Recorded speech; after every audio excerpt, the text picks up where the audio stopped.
Thanks for stopping by. 519's Dan Boshart sits down with George Millar of the legendary Irish Rovers, who have a live stream event on Saturday, April 17th, in place of last year's canceled Chatham Capitol Theatre show. With a career that's closing in on nearly 60 years, that's a lot to talk about. But before that, let's check out a clip from the band's 2017 St. Patrick's Day DVD. And there was green alligators and long-necked geese, some monkey-back camels and some chimpanzees, some cats and rats and elephants, as sure as you're born. The loveliest of all was the unicorn.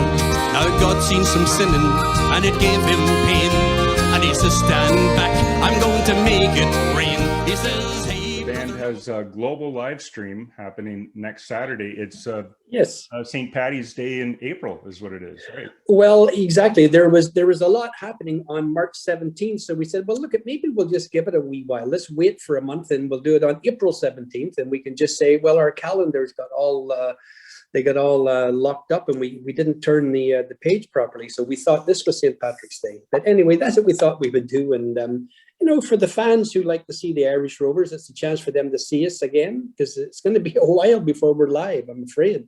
And it is a live concert. We did it in Nanaimo here on the island. I think it was 2019 it was done. Yes, it was 2019. So it's a live concert. And so what Jennifer has done after the show is over, for the ones that are interested, she set up like a Zoom meeting like this where people can talk to us if they want to. It's up to them, of course. And so we'll be available for that, 3 or 4 of us from all over the world. And so that's why here on the West Coast, it's on at noon, which is 3 o'clock for you. And then that'll be, I think, 8 o'clock for Ireland and 9 o'clock for Europe. So that way everybody can get a wee chance if they want to watch it. And as I had suggested, get your favorite chair and pour a wee bit of Irish whiskey and hang on for dear life. Here we go. It's a nice little bit of something to distract everybody from what's going on.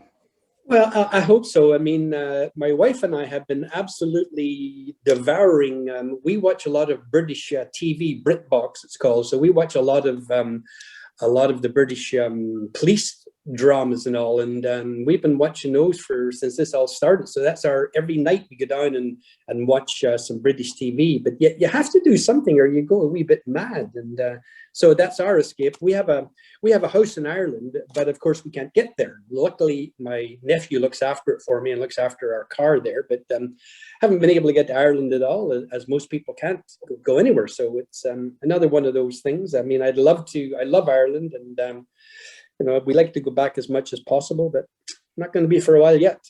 Yeah. Let's talk about the history of the band, because I think a lot of people that would, be interested in watching our interview here, they weren't around like I was in the 70s to see the Irish Rovers TV show and that right. sort of thing. Your family emigrated to Toronto originally, right? Correct. We came to a place called Mimico, just outside Toronto, which is sort of the west end of Toronto, this little community. And we actually my father came before us, and actually the Eaglesons of that infamous name now in Canadian hockey, Alan Eagleson, his mother and father were friends of my mother and father. They're from the same town as us, Ballymena in Northern Ireland. And so my father came to them, lived with them for 3 months till he got established.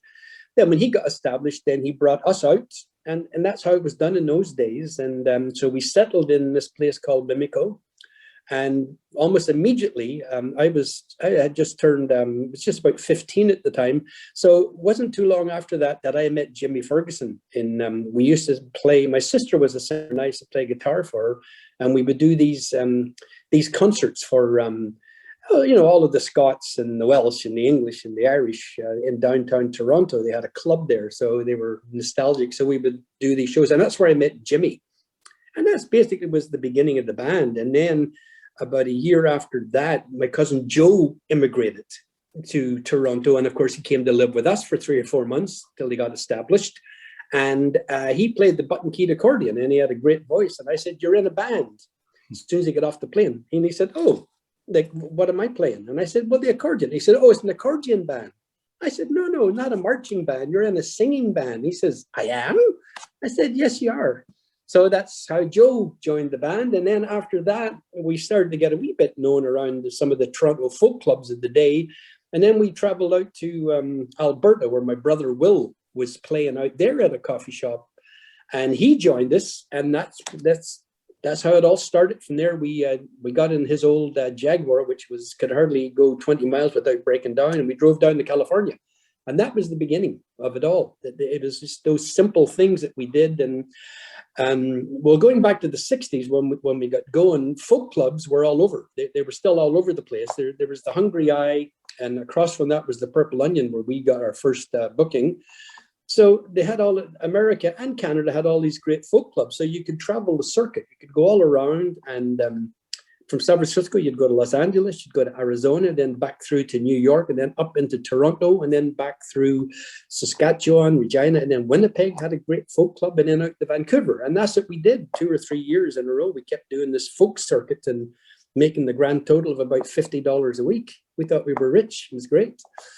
And that was our humble beginnings. And but young bands, I talk to young people and they say, well, how did you get going, and how do you do it? And I'm saying, well, it's the old saying, you got to practice. You got to put your time in. You can't just say, write a song, I'm going to become a pop star and I'll be rich tonight, or tomorrow I'll be a big pop star. It's not the way it works in most cases. I'm sure it might happen sometimes, but in most cases with entertainers, they have done an awful lot of work before that, an awful lot of hours of practice. There's an old musician's joke where a fella jumps into the taxi and he's got a fiddle on his arm, and he jumps into the taxi and he says, how do you get to Carnegie Hall? And the taxi driver says, practice.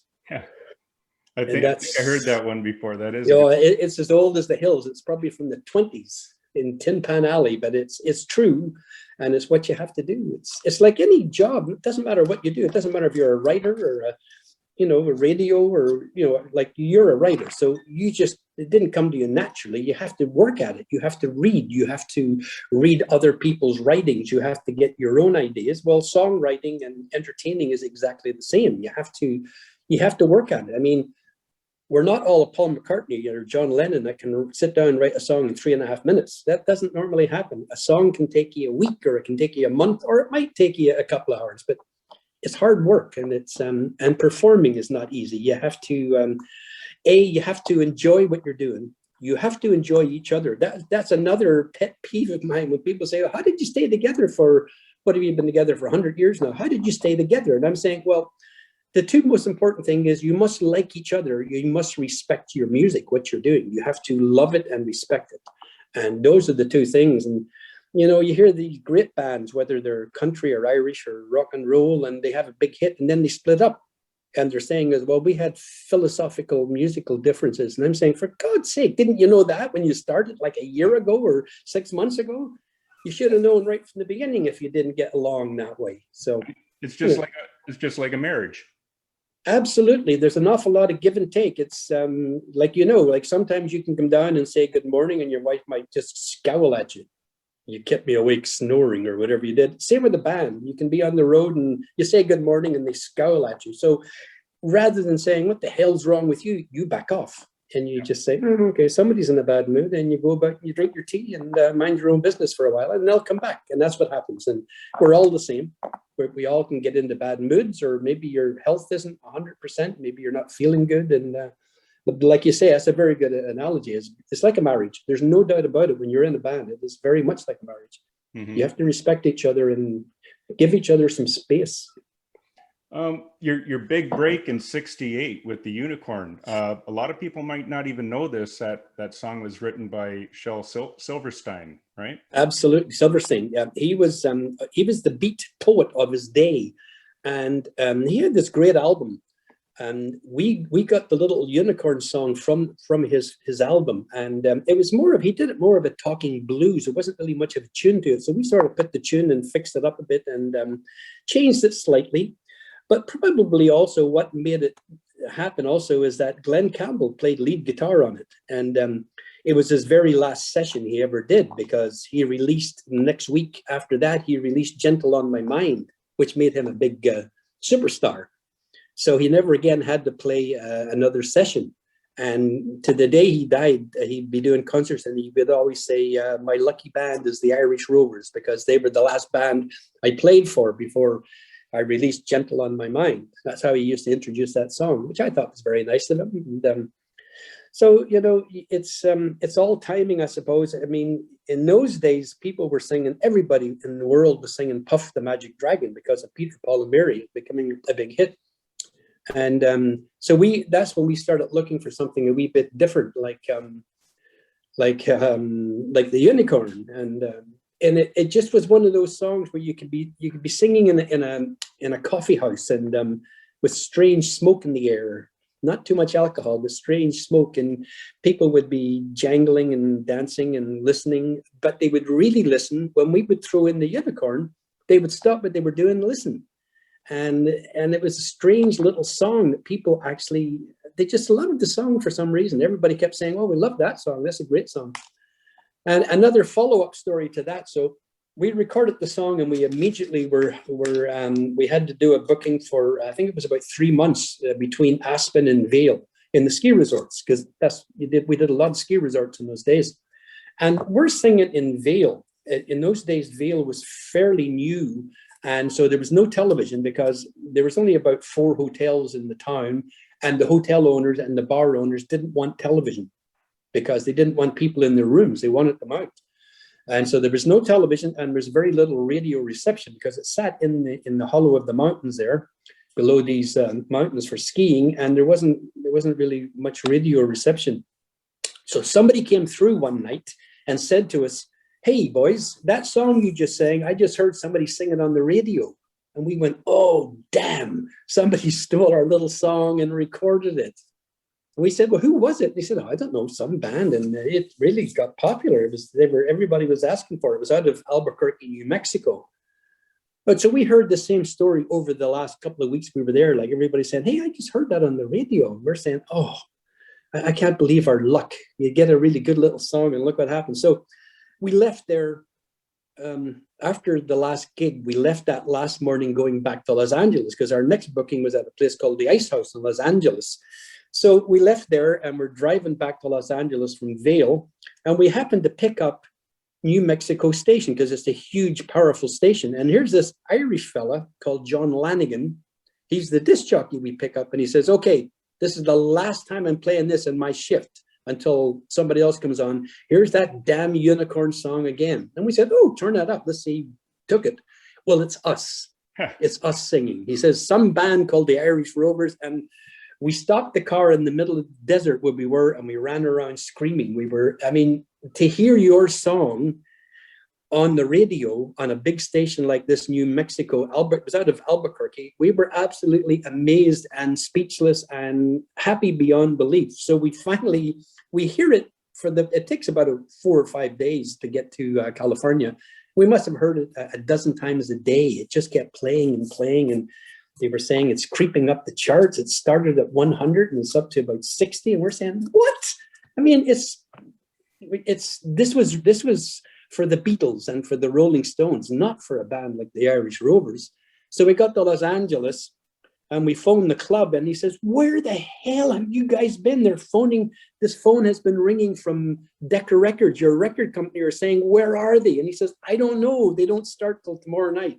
Nobody knew we were there because there was no reception. So we phoned the record company and they said, okay, you're not doing this booking. You've got to get to New York in 3 days. You've got 3.5 days to get there. And we said, no, we're playing at the Ice House. He says, he is going to rebook you because you have to be in New York for interviews and TV shows and all of these other things. And we're saying, what? So anyway, that's what we did. We got back in the car and we started driving back the way we'd come and went into New York, and it was a whirlwind. It was something that young green boys from Ireland, or anybody for that matter, you're never used to this. You're not used to the attention you're getting, and all of a sudden you're treated like the Beatles, and they're putting you up in the best hotels. I mean, we were used to staying in motels 3 to a room, for goodness sake, and somebody would have to sleep on the cot and somebody would have to sleep together in the double bed. That's what we were used to. And all of a sudden, you've got your own room, and they put you in the best hotel in New York. And I remember Jimmy and I come into my room and we were having a drink because there's the mini bar. We didn't know what a mini bar. We said, look at free liquor. We thought it was. So we're having a little Irish whiskey and we said, let's go down, this phone down and get something to eat. So we looked at the menu and it was $15 for a hamburger. And we said, what? And so that's we talking back in the 60s too. Back in about, this was 68. And we're saying, there's no way. So we finished our drink and we went right next 2 doors down was a little deli. So that's where we did all of our eating over the whole week in New York, was this little deli, breakfast, dinner, and lunch. At the end of the stay, so we're checking out and they said, oh no, it's all looked after. We're saying, what?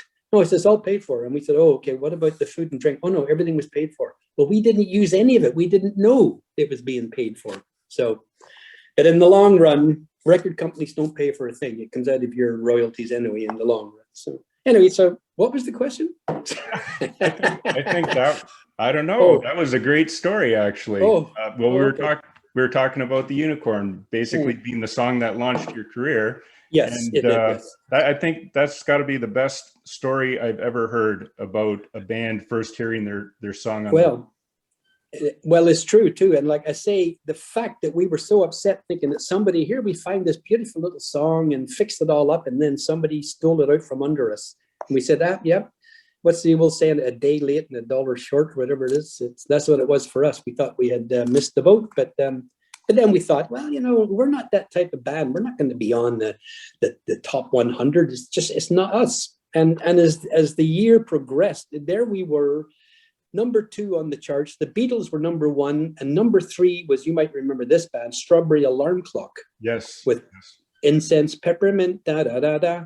So here's the Irish Rovers. I've got the billboard somewhere in my collection where it says that number 2 is the Irish Rovers. Between these two, well, one heavy rock band and then the Beatles, a nice pop band, and there we were at number 2. And it was just like, to this day, I just have to shake my head. Those type of things probably would never happen today, but I guess back in the 60s, there was still a bit of room. You could get a song like The Green Beret became a hit. And what was that one about Convoy? Hey, good buddy, the Convoy. Yeah. So certain novelty songs like that could, in fact, get onto the charts. It just really doesn't happen today, but it did in those days.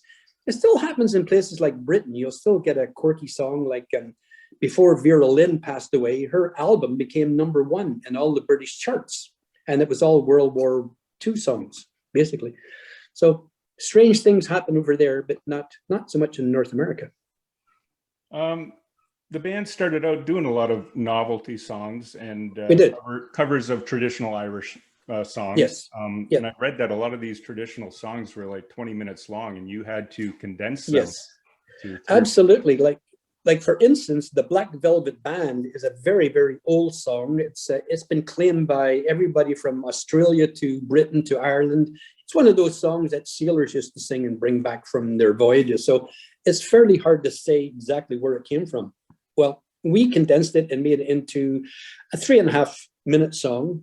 The way we found that it's great to sing traditional songs, but audiences seem to lose interest after about 4 or 5 minutes of any one song. So we learned early on, especially for the record companies, they would say, no, I don't want anything over 3.5 minutes here. I mean, this is before Alice's Restaurant and songs like that were 7 and 8 minutes long. So in those days, the magic number was always around 3:30, 3:40 was a good time for a song. So anyway, the Black Velvet Band was put on the B-side of the Unicorn, which the Black Velvet Band in the first, first year sold 5 million copies, as did the Unicorn, because they were 45s in those days. And whatever the A-side, well, the B-side sold exactly the same. And so here's an Irish song that sold as many copies as the Unicorn. And I thought that was really great. It's a nice little touch.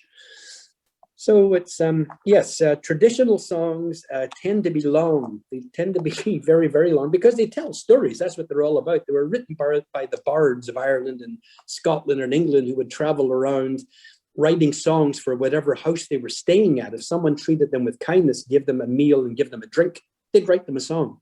And of course, the song could be 20 minutes long because that's what they wanted. And that's how a lot of these songs also developed over the years. The bards of the day were like what you're doing. They were news people. they would bring the news from one village and sing a song about that village to somebody else 50 miles down the road. So you'd find out through songs and through poetry. And that's basically how it happens. Mm-hmm.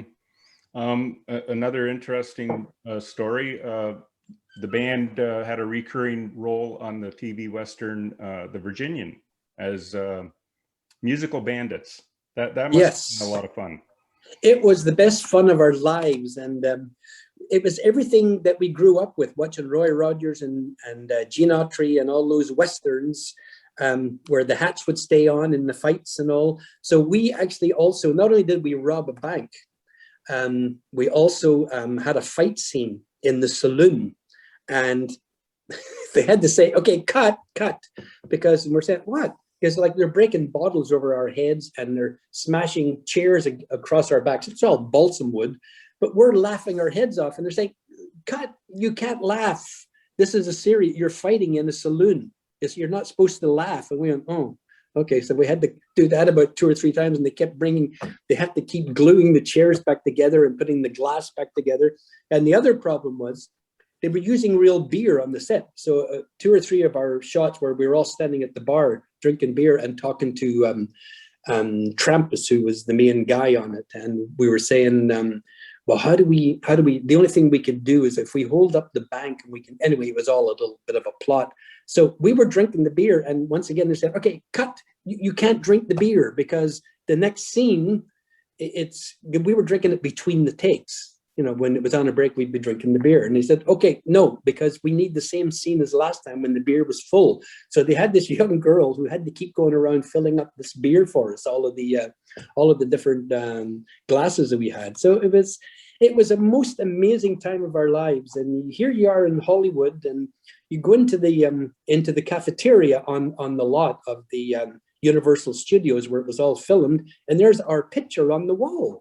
And I'm saying, wow, this is like incredible. It's like, you know, coming from Ireland or coming from any country in the world, you don't think that you're ever going to be in Hollywood. And we would be on the set, like outside and having a smoke, and the trains would stop, and they would have the loudspeaker, and they say, ladies and gentlemen, you are now looking at the Irish Rovers. And they'd all, hey! We were like real stars. It was like amazing. Never ever had a time in our lives like it. And it was heady days, to say the least, just amazing days. And then you guys had your own international TV show. Like when I was young, I used to see the show, you know, as a kid. Mm-hmm. And I just assumed it was a Canadian TV show, but it was actually an international show, wasn't it? It was, yes. It went to, half of it was done in Ireland. So we had a lot of, during each show, we would break away with a journal saying, come on back to Ireland. We would sing a song in Ireland. So what we used to do is go back to Ireland for about 2 months and then film probably about 20 to 30 shows where these songs would fit into. Probably 2 songs per show would be from Ireland. And so that's how that was done. But I mean, we loved, we saw more of Ireland then when we went back to the south and the north and Scotland and England. We never got to Wales, funny enough. I guess we didn't have any Welsh songs in those days. So we did the whole British Isles, and it was a great way to see Ireland again. Because when you're young, you only see 1 or 2 little places where you maybe go for a week in the summer. But now we saw all of Ireland, and our families didn't really know us in Ireland because we weren't that well known in Ireland. And finally, my sister was able to say to her friends, see, I told you they were my brothers and my cousins. And so that was good for her too, that the Irish Rovers finally got on television there. And once again, those days were highlighted by the guest stars. We had Johnny Cash on our show, Roger Millar, some of the best country singers in the world. We had old friends of ours, the Clancy brothers, who were the forerunners of all Irish music, were the Clancy brothers in North America. They started the whole thing about 10 years before we were on the scene. So they were on our show several times. And it was just, we had Andy Stewart, who was a great Scottish comedian and singer. He sang that song, The Scottish Soldier. There was a soldier, a Scottish soldier. Donald, where's your trousers? Had all those great hits. And so we had Vera Lynn on our show as well. She did the show 3 or 4 times. So it was a great chance to meet these guest stars. And I must say, there wasn't one of those guest stars that was rude or wouldn't do anything we asked them to do. the very last show of his life was about a month before he passed away, was Bobby Darin. Wow. And he was great. He came out, we had to do a dress rehearsal at 5:00. So you go just run through the show. So he came out in his tuxedo and his tie, and he looked at us, and we're just coming up from our dressing room. We're all wearing jeans and sweaters. And he went, "Oh, excuse me, be right back." So he ran in and he came back out in a sweater and jeans. And he says, "I think this is better for the show." And we said, "Oh, you don't have to." And he said, no, I feel better in this.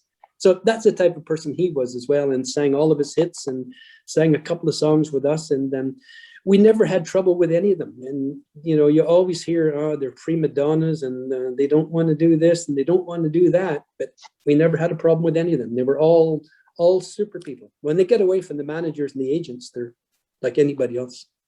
Your very first guest was Anne Murray, basically. Anne Murray was the very Canada's first music queen. Yes, and she was actually very young and very she was a little nervous, I think, because she had just had Snowbird was her song, right? She just had the song had just been released and it was just going up the charts. So she's very nice, but she was just a little nervous and all, and but she was fine, and she was barefoot. So the band has changed quite a bit over the years, obviously. Yes. Your brother left the band a number of years ago. He left almost 30 years ago now. Jimmy passed away about 20 years ago. My cousin Joe retired about 20 years ago, and his cousin Ian, who we talked about earlier in Fort Lauderdale, he took his place. And now, just the last 2 years, Wilsel has now retired. His wife is not too well, so he needs to be home to look after her. So basically, I'm the last original Rover at this point. Now, several of the boys have been with us for probably 20, 25 years, so I still call them rookies. And we have a great fellow who was, we've known him for years, and he used to play on all of our CDs. And now he's with us. His name is Jeffrey Kelly, and he was with Spirit of the West, which were a great Western Canadian Celtic band. And so he now plays with us. And so I have found the secret, Dan, is that if you give the people what they want to hear, it doesn't really matter who's in the band. It really doesn't. You sing the same songs and you do the same sort of a show. You don't try to spring too many new songs or too much difference on them, and they're fine with that. And we're basically, well, since I'm there, the band is still the Irish Rovers, and it always will be. And so it seems to work. Thanks to George Millar of the Irish Rovers for chatting with Dan Boshart.